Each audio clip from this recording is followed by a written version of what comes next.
Hi, welcome back to the channel. It's Ian from Off Grid with Penny Glen Cabin Life. Good morning to everybody. It's just after 4 AM.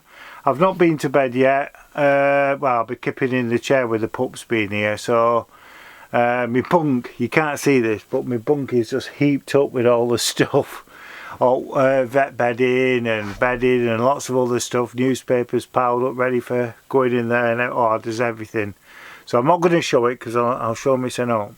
Now again, please excuse my attire when my beard getting thicker, because you know I keep it trimmed down, and also my hair's getting a bit long, so I'm overdue a haircut massively and a beard cut, but I will be getting on with that. Now I've been looking on YouTube, looking around and watching the videos, and I've noticed that there's a lot more videos talking about bipolar and schizophrenia and schizoaffective disorder. Now, there didn't used to be that. Go back 6 months ago, there weren't a lot of channels that were doing it, and there seem to be a lot more popping up now, which I think is a good thing as well. So, but they seem to talk about, you know, like, what do you do if you have these symptoms, what, that, and all this. Well, when I talk about it, because I do talk about manic depression on the channel, then I try and talk about, like, what it's like to have it, and also the funny things that I've got up to while I've had it, when I've been up to things and things like that, if that makes any sense. So I'm going to talk a bit about the things I used to get up to. What it was, when I first got ill, I went into Barnsley Hospital on the ward, and I was in there and I met lots of new mates I used to muck about with, because at the end of the day you have nothing to do, you're just there popping the pills and just getting yourself right, if you know what I mean, because you're in, like, it's hard to explain when you're on one of them wards. You're like in a bubble where nothing can bother you. You've no stress from the outside world or anything. You're literally just living in that bubble, and that's how you can recover. And then you go back to the big wide world, and then you face all the problems that you had before you came out.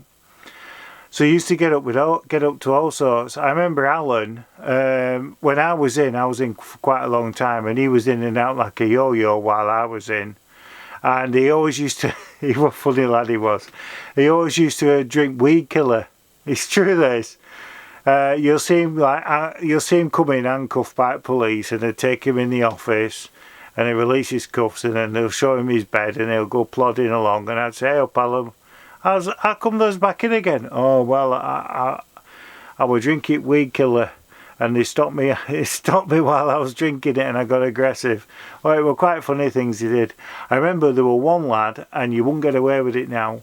He were massive. He were a huge, big, strong lad, and about 3-4 police officers brought him in, and they locked the ward when he were in, and apparently he'd lost it, like, with his head, and he got his shotgun and he blew all the windows out in the police station in Bolton near Town Hall. That's a true story, that. And I remember when I was in as well, there was a lad that were in, and I can't remember his name, and he was in for so long, and then they said he had to go home. And his parents paid for him to go private first, and then I don't think they could afford to keep paying private, so he came under NHS. So he came in our ward. He was in for quite a long time, and they told him, you know, you'll be discharged at such a day, and he didn't want to go. It's a true story, this. And then next thing we know, it was just a normal day, and he was still on the ward before he got discharged. And next thing we know, the police brought him in, cuffed up, took him in the office, and then they took him to the ward, up to his room, and then he got put on what we call special ops, where they've got to keep an eye on you. They've got to sit outside the room when you're in it, and if you go to the toilet, they've got to sit outside the toilet, bathroom and stuff like that to keep an eye on you, because you're not well.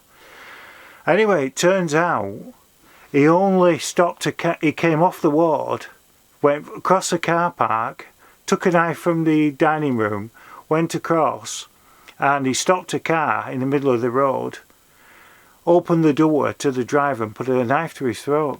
True story, that. I'm not making it sound good, am I? All this stuff that goes off with manic depression and schizophrenia. But he did, because he didn't want to leave the ward. He did all that so he could stop on. I couldn't believe it, me, looking back. Oh, there's been some funny stuff. Like, there used to be another lad, and I can't remember his name now, because I'm going back like 30 odd years ago. And we used to do the Great Escape. So what we used to do was, there used to be, as you went down the corridor towards the double doors that you went in and out of, they had a bell on. So if somebody walked in, the bell would go off and they'd look through the window to see who it was, and then the door would shut. But the door for the office were always shut. And then they'd have like a wall halfway down, and then your window for the office, are you with me? So they could look through the window, see who were going through the door. So me and my mate, we used to shimmy along the floor, go right tight in the corner where the door was, and then would wait for somebody to come through so they wouldn't see us when they come through. So they'd come through, the bell would go off so the staff would look and see, and then they'd sit back down. And then obviously they'd be waiting for the door to shut again. So as the people carried on walking, we just put our hand there to stop the door from shutting. And then we used to get through the door, let it shut, and then we were off. We used to leg it, and then many a time we used to do that, and then we'd turn up at my brother's shop in Bolton town centre, and we'd go in and ask her, say, what are you doing here? How have you got it? This is my brother. How have you got it? You're supposed to be on one. Well, we did the Great Escape and we got out. So he says, I tell you what, he says, come in back and have a drink and something to eat. So he'd get us in back. Remember, we weren't well, we got it back and we're having a pasty and stuff like that. What we didn't know is he told all the staff to like carry on running the shop. He went upstairs, got changed. He says, come on, I'll take you back now. And he took us back. Couldn't believe it, looking back. So, but honest to God, I met some really good mates in hospital. And I always remember some of the Muslim lads that was on the ward, all their family used to come and they used to go in the quiet room. And they used to be there smoking weed and all stuff like that. Oh, unbelievable. Looking back, there's things that happened back then that wouldn't happen now. And I remember when I left hospital and I went into rehab. And I ended up in a few rehab centres. But bear in mind, I've never took illegal drugs in my life. I want you to know that, and it's absolutely true that. The only tabs I've ever took are like medication for my illness. So we went to this rehab centre in Barnsley, and I was there most of the time, and there was a flat at the side. It was like a big long bungalow, and there was a bedroom at the bottom and a bedroom at the top, and my mate Marcus were at the top and I was at the bottom. Anyway, it was quite funny because his proper name was Mark, but he didn't like being called Mark. He wanted everyone to call him Marcus. But my best mate, who I got to know in the area, was his brother, who were called Kev, which I mentioned on the channel, were called Kev. But when Kev used to come down to see me, obviously I'd see Marcus, and he'd say, hey up Mark, and like Marcus would go quiet, and then Kev would look at me, and he didn't like me calling him Marcus, because his proper name was Mark. So it was awkward, because Marcus didn't like being called Mark, he liked being called Marcus, and Kev didn't like him being called Marcus, because his name was Mark. How's about that? So it was a tightrope, you know what I mean? Because you say, help Mark, and then the other one would be, and then the opposite would be looking at you and think, oh no, I can't win this one. And then we used to go around all the boozers around town and everything, and we used to have a good laugh and everything. I remember one day, it was late at night, and the owner parked his Mercedes, because there was the main building, then they were like half flat, and there was like a wide area of grass near the bins. So the owner parked his Mercedes there at night. So me and Mark, we went out at night and took his number plates off the car. Right, this is a true story, this, right? So we took the number plates off, only for a laugh, like. And then next morning we got up and we walked up to the hospital, because the hospital used to do football once a week, right?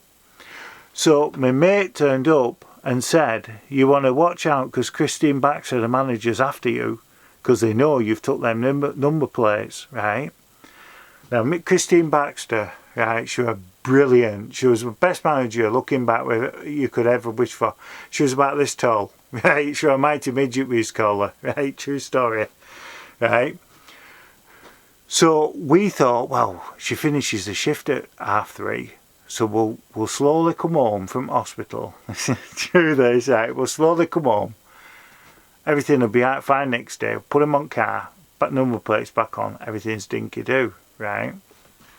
So we're walking back. Now, you know when you're in trouble, you know when you're in trouble and you've got to walk home and face it.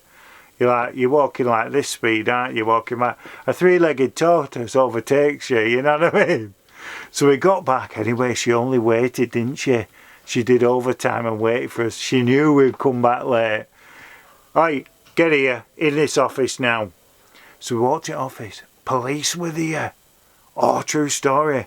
Michael Lewis, the owner, had only rung the police to tell them somebody had nicked the number plates. Then they went in our flat and saw the number plates, and then the police were rung, obviously in the meantime. So the police had turned up while we came back. So police are there mouthing off at us. It's a criminal act and all this. But we knew they couldn't do anything because of what was wrong with us. Plus the owner wouldn't want any trouble going in newspapers or anything like that. So we knew he'd just say, oh, we're not pressing charge. We knew that. Oh yeah, I'm really sorry, Michael, and all that. We were just having a laugh, like, you know. And police are there carrying on and all this, and Christie's going in like this. So we were in doghouse for ages. But like I said, there were loads of stuff we used to get up to.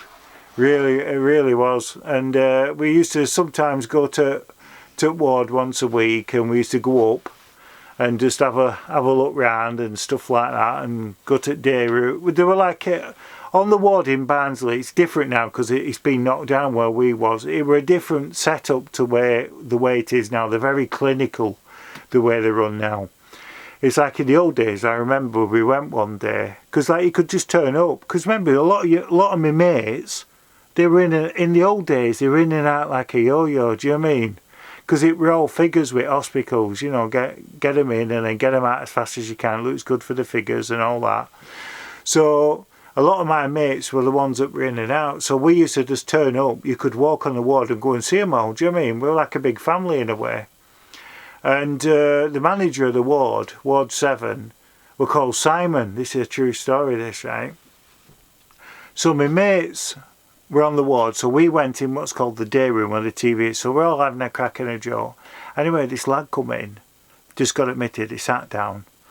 And Simon were in this, who worked manager, he were in the ward with us, in day room watching telly with us and that. Because they used to sit with us and try and interact and all that rubbish, you know what I mean?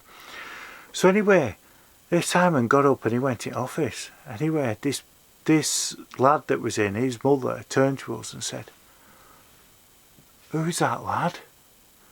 "Oh, it's just Simon." We didn't say manager, didn't think note of it, because we never said, oh, manager this, manager that, kind of. We just said by name.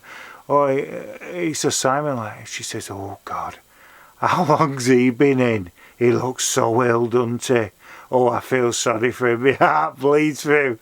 We couldn't believe it, us. And he was manager at Ward. He was brilliant, that. Oh, he never lived that down for ages. And I remember when we was in, there was a member of staff, and I forgot her name. I forgot her name. She was a really good laugh. She was a good laugh with us all and everything. And all the other staff mucked about, and I don't know how they did it on the computer, but they wrote a letter saying that she was being investigated for such a thing through the trust, and there's been complaints, and she's got to go and see the manager and all this business. So she was panicking about all that as well. So I'll tell you what it was, she did night shift, that bit. Anyway, she was reading this letter, and then she got all upset, and we went to go, "What's up?" Because we didn't know. "What's up?" "Oh, I'm being investigated and all that. I could get sacked." I said, "Well, what are you being investigated for?" "I don't know. She was right upset, she were." Anyway, when she found out that it was a wind-up, she actually made an official complaint against M staff for doing that to her. So it backfired, didn't it? So, well, listen, I hope I've not bored you with some funny stories from the past. I just thought I'd have a light-hearted chat with you about things in the past and that when I was on the ward. Because like I've said, you watch a lot of these manic depression and schizophrenic channels that come on and things that I know a lot of you won't watch that, but some of you suffer with it. They're very clinical, and you know, they're talking about, you know, oh, what you need to do if you're this and that, and you're like, you kind of find your own way with things.